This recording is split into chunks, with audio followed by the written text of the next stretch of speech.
आज हम लोग BIS की क्लास में एथिक्स के सिलेबस के ऊपर थोड़ा चर्चा करेंगे। सिलेबस है बाकी बुक्स, किस तरह की बुक्स पढ़नी चाहिए और थोड़ा बहुत केस स्टडी का जो बेसिक कंसेप्ट है उसको हम लोग समझने की कोशिश करेंगे।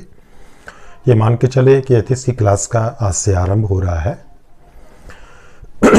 तो हम लोग सिलेबस की चर्चा करें तो 250 नंबर के पेपर में अगर यूपीएससी की बात करें तो लगभग 130 नंबर का आपको ट्रेडिशनल क्वेश्चंस आता है और 120 नंबर के केस स्टडीज आते हैं।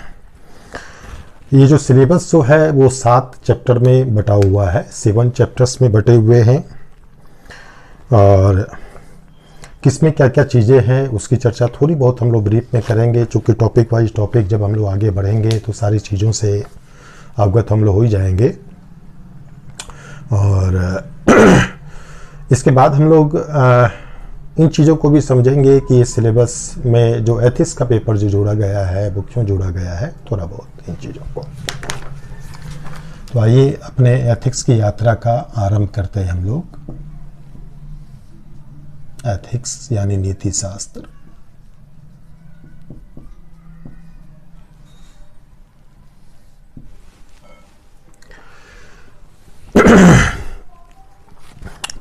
सात चैप्टर जो हैं उसको जानने के पहले ये थोड़ी सी हम लोग ये समझ लेते हैं कि आखिर एथिक्स का पेपर जो है आपको सिलेबस में क्यों जोड़ा गया।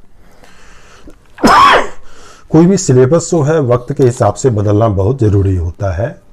सिविल सर्विस का एग्ज़ाम हम ले रहे हैं तो एग्ज़ाम में जो भी सिलेबस होता है वो एक तरह से आपको जो कैंडिडेट जो होते हैं वो कहाँ तक सिविल सर्विस के लिए आवश्यक योग्यता रखते हैं, आवश्यक एटीट्यूड रखते हैं, आवश्यक उनके अंदर स्किल है या आवश्यक रुझान है, इन चीज़ों को जज करने के लिए, उनका आवश्यक IQ को जज करने के लिए ही सिलेबस में अलग अलग चीज़ें डाली जाती है।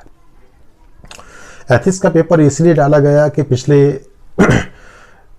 आप 2-3 दशक से देख ही रहे हैं कि समाज के अंदर जो है आपको नैतिकता का स्तर कितना आपको गिर गया है ना, आपको मॉरलिटी कितनी डाउन हो गई है, समाज के हर हिस्से में हो गई है।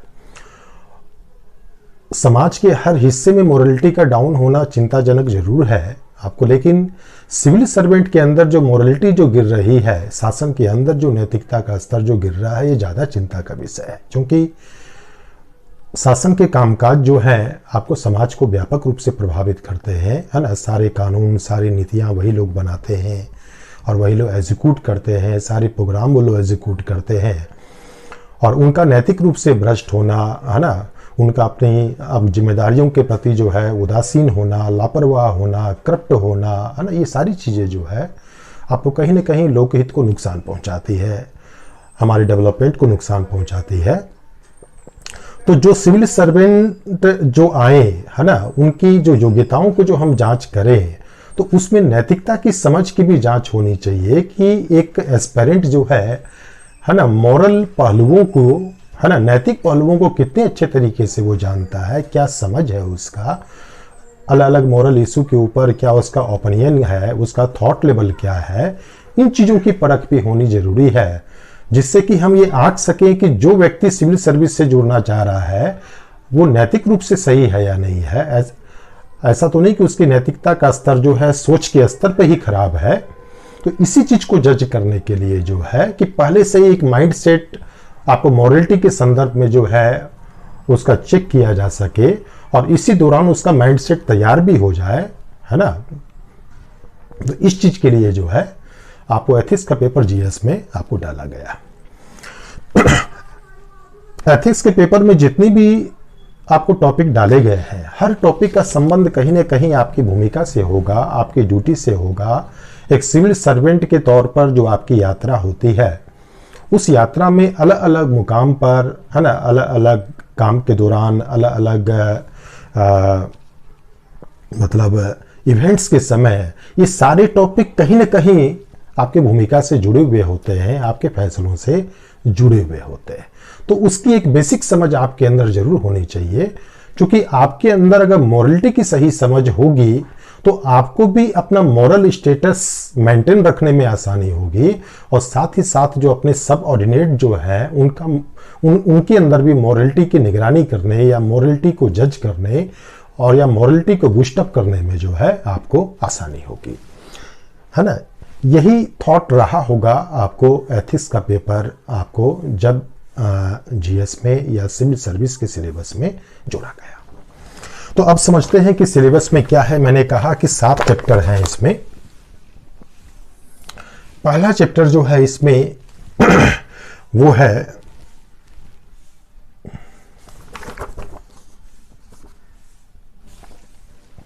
नीति शास्त्र और मानव अंतर संबंध, एथिक्स एंड मानव अंतर संबंध, मानव अंतर संबंध या interface, ethics and human interface, ethics and human interface. इसमें एथिक्स की कुछ बुनियादी चीजों के बारे में आपसे आपकी समझ को परखा जाएगा। जैसे एथिक्स क्या है ना, क्या इसके बुनियादी लक्षण है, क्या इसका इम्पोर्टेंस है, एक सब्जेक्ट के तौर पर, एक ब्रांच ऑफ नॉलेज के तौर पर क्या इम्पोर्टेंस है, व्यवहारिक रूप से क्या इसका इम्पोर्टेंस है ना। वैल्यूज क्या होते हैं, जो मोरलिटी जो होती है या नैतिकता जो आपको नैतिकता जो है या एथिक्स जो है उसका निर्धारण जो है किस तरीके से होता है, कौन कौन से फैक्टर जो है एथिक्स को तैयार करने में या मॉरल प्रिंसिपल के विकास में या आपके नैतिक निर्णय आपको लेने की प्रक्रिया को जो है वो निर्धारित करते हैं या प्रभावित करते हैं, उसकी चर्चा इसमें होती है। इसके अलावा इसमें है कि जो नीति शास्त्र जो है ना, उसमें वैल्यूज की क्या भूमिका है, वैल्यूज का विकास कैसे होता है, वैल्यूज के विकास में परिवार की क्या भूमिका है, समाज की क्या भूमिका है, शिक्षण संस्थाओं की क्या भूमिका है, ये सब टॉपिक इसमें पढ़ेंगे हम लोग।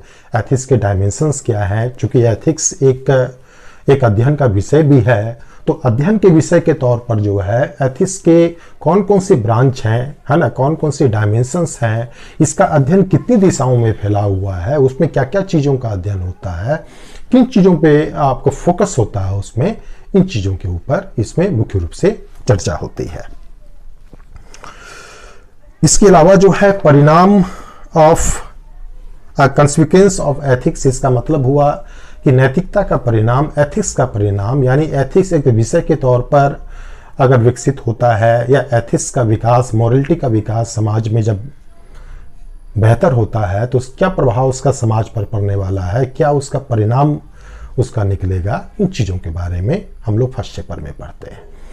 तो फर्स्ट चैप्टर में क्या पढ़ते हैं, एथिक्स की बुनियादी चीज़ों को पढ़ते हैं। एथिक्स क्या है, क्यों इसका विकास हुआ, इसके डायमेंशंस क्या है, इसका निर्धारण किस तरीके से होता है, वैल्यूज़ क्या है ना, वैल्यूज़ और आपको नैतिकता में क्या अंतर है, वैल्यूज़ और कानून में क्या अंतर, ये आपको नैतिकता और कानून में क्या अंतर है ना, नॉर्म्स और वैल्यूज़ में क्या अंतर है।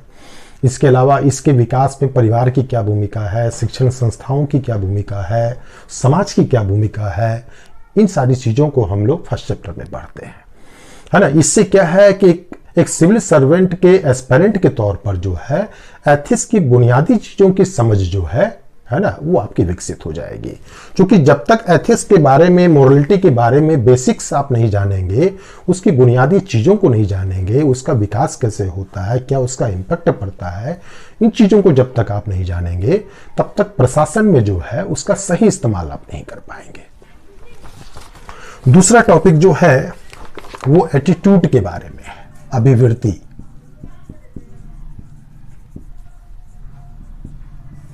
अभिवृत्ति का मतलब किसी भी घटना, वस्तु, दृष्टिकोण, व्यक्ति, समूह आदि के प्रति जो हमारा एक मेंटल सेट जो होता है, एक खास तरह की सोचने की प्रवृत्ति जो होती है, खास तरीके से व्यवहार करने, खास तरीके से महसूस करने की जो प्रवृत्ति होती है, उसी को हम अभिवृत्ति बोलते हैं, है ना। हम लोग देखते हैं ना कई बार कि जो सिविल सर्वेंट जो होते हैं उनके अंदर आपको गरीब लोगों के प्रति जो है एक नकारात्मक अभिवृत्ति होती है ना। कोई कलेक्टर मान लिया जाए पुरुष है और उसकी महिलाओं के प्रति आपको अगर नकारात्मक मनोवृत्ति है, अगर निम्न जातियों के प्रति उसकी नकारात्मक मनोवृत्ति है, तो उनके लिए वो डेवलपमेंट और विकास का काम नहीं कर पाएगा ठीक से।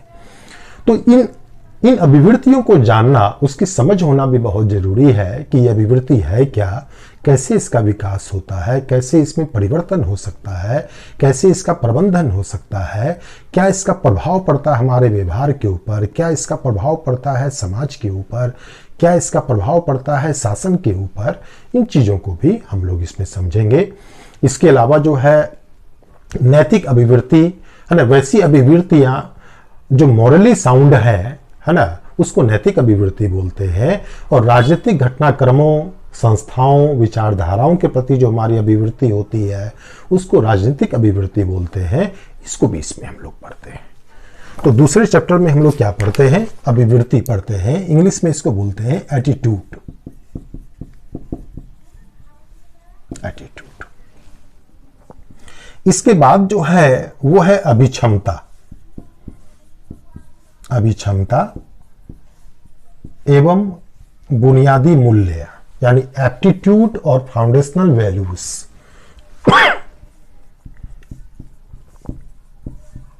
बुनियादी मूल्य। अभिक्षमता का मतलब एप्टीट्यूड से हुआ। एप्टीट्यूड का मतलब हुआ कि मान लिया जाए किसी की आवाज अगर अच्छी नहीं है और उसको हम बहुत ट्रेनिंग भी अगर दें तो वो एक अच्छा सिंगर नहीं बन सकता है। और जिसकी बचपन से ही आवाज बहुत मधुर है और गाने के प्रति स्वाभाविक रुझान अगर उसका है, तो उसको हम कम एफर्ट्स में भी हम अगर ट्रेनिंग देंगे तो उस ट्रेनिंग का बेनिफिट होगा और वो एक अच्छा आपको जो है आपको गायक जो है, सिंगर जो है वो बन सकता है। तो उसी तरह कुछ ऐसी जन्मजात क्षमताएं होती है जिसको लेकर अलग हम लोग पैदा लेते हैं। हर व्यक्ति अलग अलग कुछ क्षमताओं को लेकर आपको पैदा लेता है। भगवान सबको कुछ न कुछ योग्यताओं के नाम पर देकर भेजता है। और अगर हम आरंभ में उसकी योग्यता की पहचान कर लें और उसी हिसाब से उसका फिर हम विकास करें, उसको हम ट्रेनिंग दें, तो उस क्षेत्र में उसके सफल होने की संभावना ज्यादा होती है ना। तो क्यों ना हम सिविल सर्विस के एग्जाम में भी उन अभ्यर्थियों को हम चुने जिसके अंदर सिविल सर्वेंट बनने की आवश्यक अभिक्षमता मौजूद है, अर्थात उसके अंदर जन्मजात रूप से जो है ना, या वो स्वाभाविक तौर पर जो है सिविल सर्वेंट बनने की आवश्यक क्षमता वो रखता है। उसको थोड़ी सी ट्रेनिंग हम दे देंगे तो वो अच्छा ब्यूरोक्रेट बन सकता है। इसी चीज को जज करने के लिए अभिक्षमता का टॉपिक जो है यहां पर डाला गया है।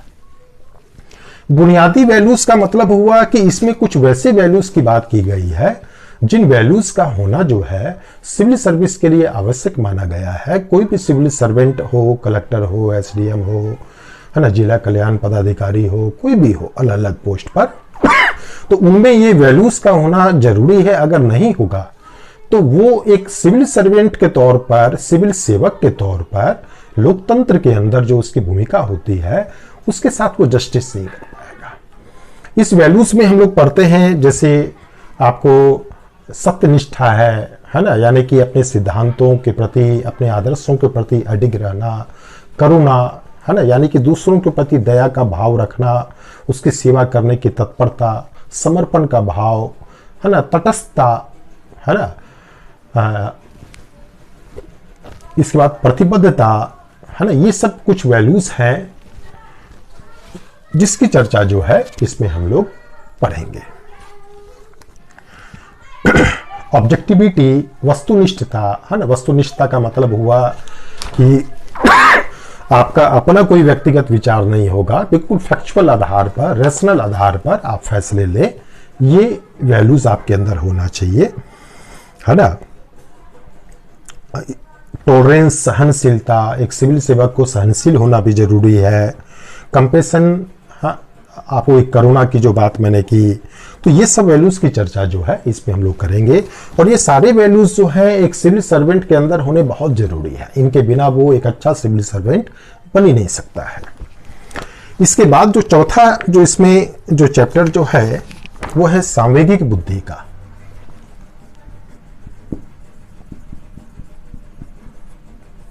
सांवेगिक बुद्धि। Emotional intelligence.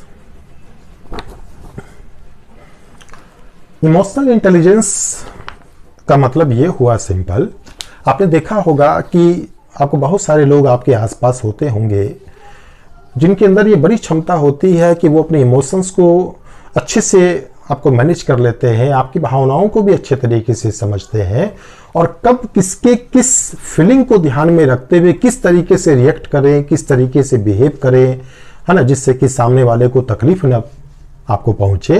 तो इस तरह का जो आईक्यू जो होता है ना, इस तरह का जो इंटेलिजेंस जो होता है ना, उसको इमोशनल इंटेलिजेंस बोलते हैं, जिसमें खुद के और दूसरों के भाव, इमोशंस को समझने की क्षमता होती है और समय और परिस्थिति के अनुकूल उसका इस्तेमाल करने की क्षमता होती है।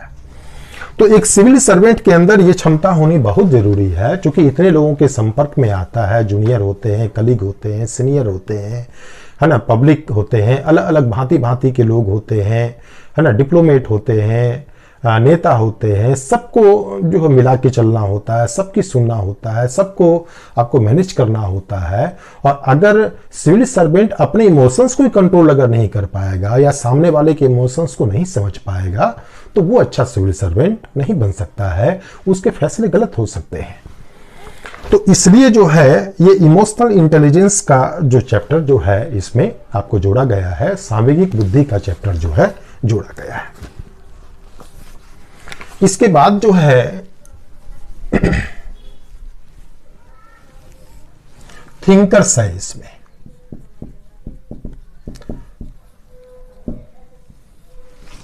थिंकर्स हैं, एडमिनिस्ट्रेटर हैं, समाज सुधारक हैं कुछ, है ना। तो उनके क्या एथिक्स के संदर्भ में, आपको मोरलिटी के संदर्भ में अलग अलग थिंकर्स ने, चिंतकों ने क्या योगदान दिया है। कुछ ने अपने विचारों से योगदान दिया है, उनको थिंकर्स बोलते हैं। कुछ ने अपने काम से योगदान दिया है ना, उनको प्रशासक या समाज सुधारक बोलते हैं, है ना। तो ये अलग अलग थिंकर्स जो होते हैं, जिसमें इंडियन भी हैं, वेस्टर्न भी हैं, उसको हम लोग इसमें पढ़ते हैं। ये एक ऐसा आपको चैप्टर है जो अथाह समुद्र है, सागर है, इसमें डूबने और डुबाने की पूरी संभावना होती है। तो इसको बहुत स्मार्टली हम लोग मैनेज करेंगे, जिससे कि आप डूबे नहीं बल्कि तैरे आप, है ना। जो पाठ्यक्रम की जरूरत के हिसाब से जितने भी थिंकर्स हैं हम लोग उसको टच करेंगे और बिल्कुल एथिक्स के हिसाब से ही टच करेंगे, है ना। कई लोग थिंकर्स को आपको बिल्कुल फिलोसफिकल अंदाज में पढ़ाने लगते हैं, इतने डेप्थ में लेके चले जाते हैं कि उसकी जरूरत एग्जाम में नहीं होती है। तो एथिक्स के हिसाब से, शासन की जरूरत के हिसाब से यहाँ पे थिंकर्स का जो एरिया जो है हम लोग यहाँ पर आपको टच करेंगे। फॉरेन थिंकर्स में जैसे सुकरात है, अरस्तु है, मैकियावेली है, आपको कांट है, रॉल्स है ना, बहुत सारे थिंकर्स हैं। इंडियन में भी हैं, आप कुछ के नाम आप जानते हैं अच्छे तरीके से, गांधी, नेहरू, आपको गांधी है, नेहरू है, अंबेडकर है, टैगोर है, बहुत सारे लोग हैं, कुछ प्रशासक भी हैं, है ना। तो यहाँ आपको ध्यान में रखना होगा कि थिंकर्स का एरिया इतना वास्ट है कि उसको आप तैयार नहीं कर सकते पूरी तरह। और जनरली जो क्वेश्चन की प्रकृति जो होती है, तो फॉरेन थिंकर्स को ठीक से करना है, कुछ बेसिक थिंकर्स को ठीक से करना है, बाकी थिंकर्स में जो है इस समझ के आधार पर क्वेश्चन जो आते हैं इस तरीके से आते हैं कि इस समझ के आधार पर जो है आप उसका भी क्रिटिकल एनालिसिस आप करने में सक्षम होंगे। इसके बाद दो चैप्टर जो है वो है एक तरह से सिविल सर्विस से संबंधित है,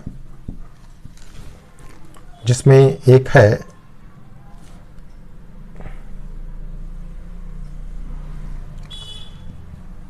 सिविल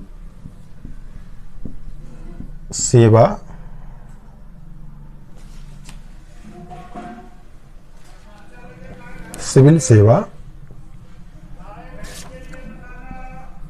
इसमें बहुत सारी चीज है, जैसे स्थिति, है ना, बहुत सारे इसके अंदर टॉपिक हैं। जैसे आपको मैं बता देता हूं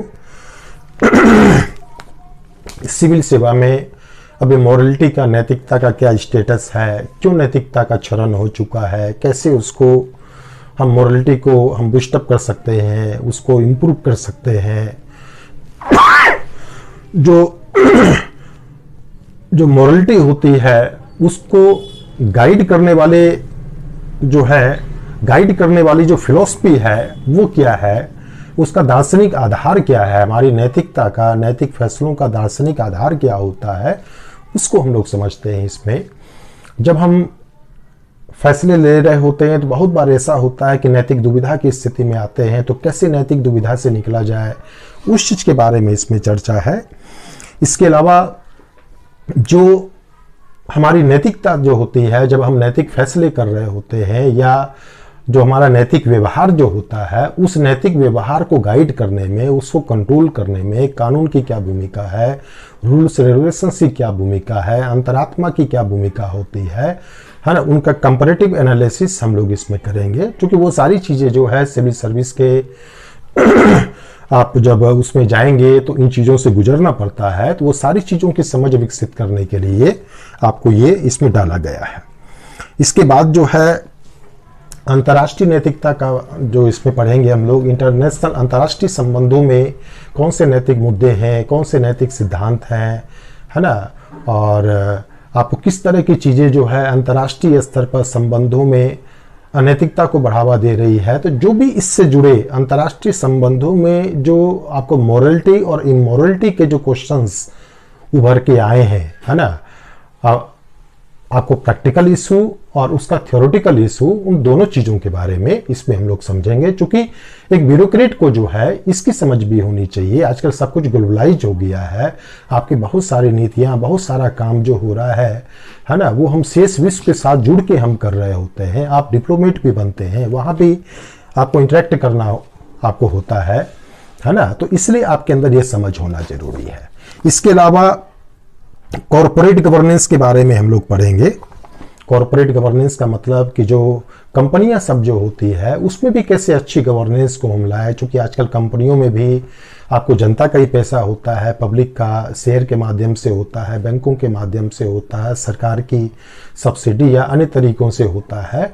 तो उसके अंदर भी जनता के प्रति, समाज के प्रति, शासन के प्रति जवाबदेही बनती है ना, कॉर्पोरेट संस्थानों की भी। तो उसको इसमें हम लोग कॉर्पोरेट गवर्नेंस के अंतर्गत जो है उसमें पढ़ेंगे। इसके अलावा आपने देखा होगा बहुत सारा काम जो आजकल होता है, डेवलपमेंट का काम जो होता है, उद्योग धंधों का काम, आर्थिक गतिविधियों का काम, उस पर इंटरनेशनल फंडिंग की बहुत भूमिका होती है। तो क्या उसकी भूमिका होती है, उससे जुड़े कुछ नैतिक मुद्दे जो आपको समय समय पर चर्चित होते हैं, तो उसकी चर्चा हम लोग यहाँ करेंगे। तो इसमें वो सारे टॉपिक हैं जो आपको प्रैक्टिकल लाइफ में जब सिविल सर्विस में आप जाएंगे तो वहां आपको ये सारी चीजें जो है आपको कहीं ना कहीं किसी न किसी मोड़ पर आपको टकराएगी, और ये समझ जो आपकी बनेगी, ये समझ आपको वहां पर उस हालात से निपटने में आपको मदद करेगी। इसके बाद है probity in governance. Probity in governance यानी शासन में शुचिता। इसमें सिविल सेवा क्या है इसके बारे में हम लोग समझेंगे। इंफॉर्मेशन शेयरिंग के बारे में हम लोग समझेंगे। इंफॉर्मेशन शेयरिंग का मतलब हुआ कि जो शासन का जनता के साथ, आपको गैर सरकारी संस्थाओं के साथ सूचना का जितना मुक्त आदान प्रदान होगा, उतना ही लोकतांत्रिक वातावरण में काम होगा, जवाबदेही के साथ काम होगा। तो क्या इसका महत्व है उसको हम लोग समझेंगे। आरटीआई आपने सुना होगा, आरटीआई को इसमें समझेंगे। ई गवर्नेंस का क्या रोल है ना, किस तरह से ई गवर्नेंस से आपको मोरलिटी को बूस्टअप किया है, इसको भी हम लोग समझेंगे। यहाँ पर जो क्वालिटी ऑफ सर्विस जो है उसका क्या स्तर है भारत में, उसको हम कैसे ठीक करें। क्वालिटी ऑफ सर्विस का मतलब ये हुआ कि जो आपको सरकारी सुविधाओं में हम देखते हैं, जनरली आप सरकारी स्कूल जाते हैं, आप सरकारी ऑफिस में जाते हैं, या अन्य सरकारी सुविधाओं को जो आप ले रहे होते हैं, तो आपने देखा होगा उसकी आपको गुणवत्ता का स्तर बहुत घटिया होता है, बहुत असंतुष्ट होते हैं आप वहाँ उसकी क्वालिटी से। तो ये एक बड़ी चिंता का विषय है जिसकी समझ आपके अंदर होनी चाहिए कि क्यों जो है आप गवर्नमेंट की सेवाओं की क्वालिटी जो इतनी घटिया होती है, क्या कारण हो सकते हैं, कैसे इसको इम्प्रूव किया जा सकता है। तो इसलिए ये टॉपिक आपको जोड़ा गया। इसके बाद है वर्क कल्चर यानी कार्य संस्कृति। कार्य संस्कृति का मतलब हुआ कि आपने देखा होगा किसी भी संगठन में आप जाते हैं, कहीं आप ऑफिस आते हैं तो एक अलग सा काम करने का कल्चर आप देखते हैं। कुछ संगठन में देखते हैं कि आपको काम करने का कल्चर बहुत अच्छा होता है, आपके साथ बिहेव अच्छा होता है, आपका काम जल्दी हो जाता है ना, फालतू की परेशानी आपको वहाँ नहीं होती है, सुविधाएं आपको अच्छे से बैठने की, ट्रीटमेंट वगैरह अच्छे से मिलता है ना। आपको जो स्टाफ टाइमली आते हैं, टाइमली अपने काम को करते हैं, अपने काम को वो आपको संजीदा से समझते हैं, है ना, वो काम को पूरा करने में विश्वास रखते हैं, है ना, आपने देखा होगा। और खासकर इन चीज़ों को आपको प्राइवेट संस्थाओं में आपने देखा होगा, सरकारी संस्थाओं में आपने देखा होगा लेट से आना, ठीक से व्यवहार नहीं करना क्लाइंट के साथ, पब्लिक के साथ, है ना, आपको सरकारी संसाधनों का गलत उपयोग करना, उसको मिसयूज करना, मिसबिहेव करना, टाइम से नहीं आना और काम में जो है उत्साह नहीं होना, है ना। तो ये सब जो वर्क कल्चर जो होता है ना, सार्वजनिक संगठनों में जो होता है, और भी बहुत सारे पहलू हैं इसके। तो ये किस तरह इसको सुधारा जा सकता है, क्या इसके पीछे रीजन हो सकता है, क्यों प्राइवेट वर्क कल्चर हमारा बेहतर होता है गवर्नमेंट के वर्क कल्चर से, है ना, कैसे हम प्राइवेट के वर्क कल्चर का, जैसे रिलायंस कंपनी में जाए, टाटा कंपनी में जाए, तो वहाँ का जो वर्क कल्चर जो होता है वही उस कंपनी को महान बनाता है। तो वो वर्क कल्चर हम कैसे पब्लिक ऑर्गेनाइजेशन के अंदर लेकर आए, तो इसी की समझबूझ विकसित करने के लिए ये टॉपिक इसमें जोड़ा गया है। इसके बाद है पब्लिक फंड यूटिलाइजेशन, कि जो आपको सरकारी धन जो होता है उसका कैसे यूटिलाइजेशन होता है, किन चीज़ों में होता है, उसके हम जो है यूज को, यूटिलाइजेशन को और कैसे बेहतर बना सकते हैं, इन सारे पहलुओं का जो है इसमें अध्ययन आपको हम लोग करेंगे। इसके बाद है चैलेंज ऑफ करप्शन। आपको चैलेंज ऑफ करप्शन के बारे में आप लोग अच्छे तरीके से जानते होंगे। करप्शन और भ्रष्टाचार, है ना, भारत में नाखून से लेकर सर तक ये भ्रष्टाचार में पूरा समाज डूबा हुआ है। समाज के हर अंग इससे पीड़ित है। राजनीति, प्रशासन ही नहीं, न्यायपालिका ही नहीं, समाज के हर हिस्से में करप्शन है। लेकिन इसमें मुख्य रूप से हम लोग समझेंगे कि शासन में करप्शन क्यों है, कौन सी परिस्थितियां जो है जो इस करप्शन के फलने फूलने में जवाब दे रही है, उसके कारण रही है, और किस तरीके से हम करप्शन का प्रबंधन कर सकते हैं, उसको हम रोक सकते हैं, कम कर सकते हैं, दूर कर सकते हैं, है ना।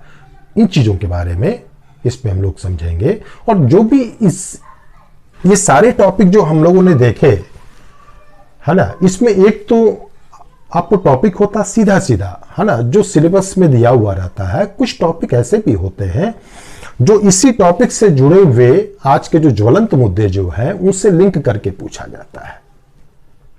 तो उन सबको भी हम लोग चर्चा में शामिल करेंगे। जब किसी टॉपिक को हम लोग शामिल करेंगे तो कोशिश हम लोग का रहेगा कि उसको ज़्यादा से ज़्यादा उसको अप्लाइड टच दिया जा सके, जिससे कि आपका जो भी डायमेंशन उससे क्वेश्चन में आपको बन सकता हो उसको आप टच कर सकें। तो ये थे टॉपिक। तो इस 7वें चैप्टर में हमने देखा कि 3 विषय जो हैं यहां पर मौजूद हैं। एक फिलॉसफी यानी दर्शन शास्त्र, 3 विषय हैं। एक फिलॉसफी यानी दर्शन शास्त्र, जैसे जब हमने थिंकर्स की बात की तो यहां फिलॉसफी आपको महत्वपूर्ण हो जाता है। जो नीति शास्त्र की जो हमने बात की, यहां भी फिलॉसफी का प्रभाव है। इसके बाद मनोविज्ञान यानी साइकोलॉजी, साइकोलॉजी का भी प्रभाव अच्छा है। जैसे एटीट्यूड की जो हमने बात की, अभिवृत्ति की बात, अभिक्षमता की बात, है ना, ये आपको साइकोलॉजी है। सांवेगिक बुद्धि की जो बात की, ये साइकोलॉजी से लिया गया है। इसके बाद ये 2 टॉपिक जो हैं ये पब्लिक एडमिनिस्ट्रेशन से लिए गए हैं, पब्लिक एडमिनिस्ट्रेशन से। यानी 3 विषय के उन चीजों को जिसका संबंध प्रशासकों से होता है, सिविल सेवकों से होता है ना। तो उसकी नैतिकता की समझबूझ को बेहतर बनाने के लिए इन तीनों विषय से इन चीजों को छांट कर जो है इसमें शामिल किया गया। एक चीज और ध्यान में रखना है कि यह आपके जो भी सिलेबस है यह आपकी प्रशासनिक क्षमता को जांच करने के लिए है। तो भले ही यह दर्शन शास्त्र का विषय हो, भले ही ये दर्शन शास्त्र का मुद्दा हो, भले ही ये साइकोलॉजी का मुद्दा हो, भले ही ये साइकोलॉजी का मुद्दा हो, है ना, भले ही ये साइकोलॉजी का मुद्दा हो, लेकिन क्वेश्चन की प्रकृति इस हिसाब से होती है कि उसमें आपकी प्रशासनिक समझबूझ का झलकना वो जरूरी होता है। तो एक तरह से कह सकते हैं कि अप्रोच जो है वो पब्लिक एडमिनिस्ट्रेशन आपको यहां पर देता है। एक प्रशासक के दृष्टिकोण से इन सारी चीजों के ऊपर एक सूक्ष्म दृष्टि और गहरी समझ का विकसित होना, है ना, यही इस सिलेबस को यूपीएससी में या अन्य पीसीएस में शामिल करने का उद्देश्य है। तो ये चीज थी, हमने सिलेबस का जो मेन चीज था उसके ऊपर चर्चा किया। मैं आपको एक दो बुक का नाम बता देता हूं, हालांकि एथिक्स के ऊपर बुक्स की कमी है और जो हमारी क्लास जो चलेगी उसमें हर टॉपिक को हम लोग बहुत अच्छे तरीके से समझेंगे और टॉपिक को समझने के बाद फिर मेरे ख्याल से उसमें आपको कहीं से भी कोई दिक्कत नहीं आएगी। और इसके अलावा आपको नोट्स भी प्रोवाइड कराए जाएंगे, जो हमारे क्लास नोट्स जो हैं वो पीडीएफ मोड में आपको उपलब्ध कराए जाएंगे। फिर भी मैं एक दो बुक का नाम आपको बता देता हूं, वो आप बुक ले सकते हैं। एक रेफरेंस के तौर पर इसे क्रॉनिकल की बुक है, वो आप ले सकते हैं हिंदी मीडियम में। और एक सुब्बा राव की बुक है, वो थोड़ी डिटेल है लेकिन अच्छी बुक है, सुब्बा राव और पीएन राय चौधरी, ये दो लोगों ने मिलकर लिखी है, पीएन राय चौधरी। इसके बाद आप हमारी क्लास करेंगे, जो हमारे नोट्स होंगे उसको आप करें, वो पर्याप्त है। इसके अलावा सेकेंड एआरसी की रिपोर्ट है, एक सेकेंड एआरसी की रिपोर्ट में आपको नैतिकता के ऊपर भी एक रिपोर्ट है, तो उसको आप ले लीजिएगा। हालांकि जो क्लास में जो हम लोग कंटेंट आपको देंगे और क्लास में जो चीज़ें समझाएंगे वो सब उसमें शामिल होगा, है ना, तो भी आप लेना चाहें तो उसको आप ले सकते हैं। तो ये आपको इसमें करना है।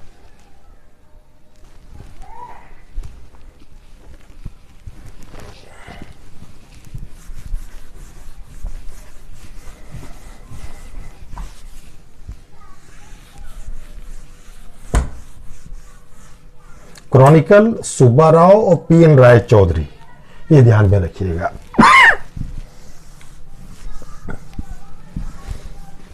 थोड़ी सी चर्चा मैं केस स्टडी के संदर्भ में करूंगा, आपके अंदर भ्रम न हो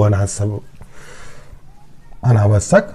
एथिक्स में मैंने आपको बताया था कि 250 नंबर के आपको पेपर में लगभग 130 के आपको ट्रेडिशनल प्रश्न आते हैं और 120 के केस स्टडी आते हैं।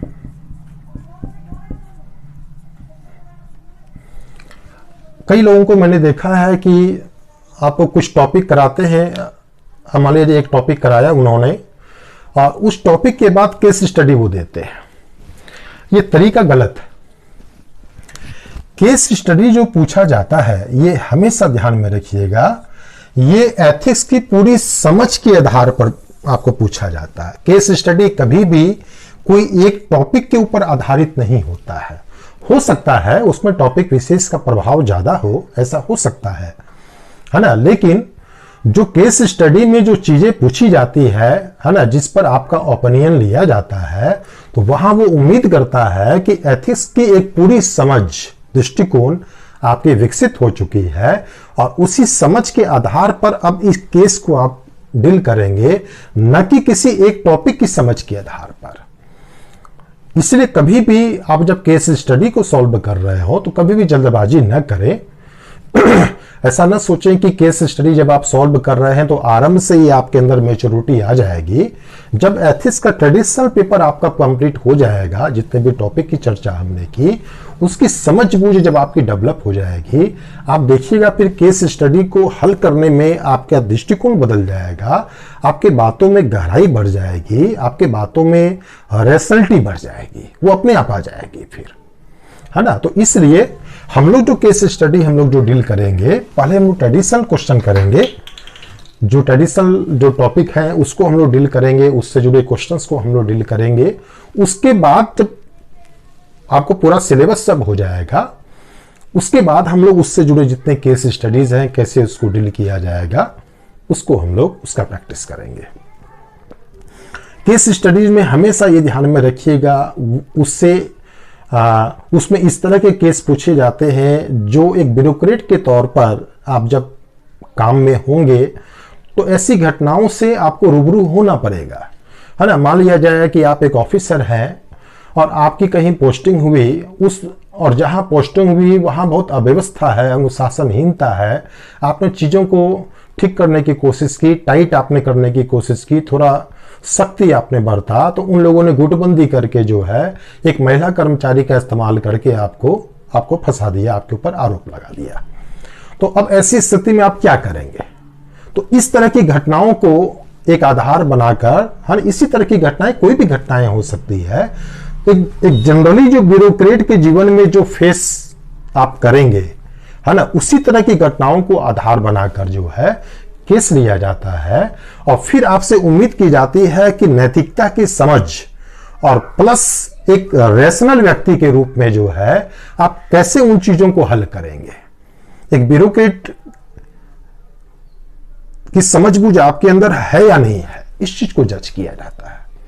तो जब एथिक्स की समझ आपकी हो जाएगी, जो सिलेबस हो आपका सिलेबस सब पूरा हो जाएगा और आपके अंदर एक नेचुरल तरीके से एक एथिक्स के प्रति दृष्टिकोण डेवलप हो जाएगा, एक रेशनल नजरिया आपका दृष्टिकोण जो है वो विकसित हो जाएगा।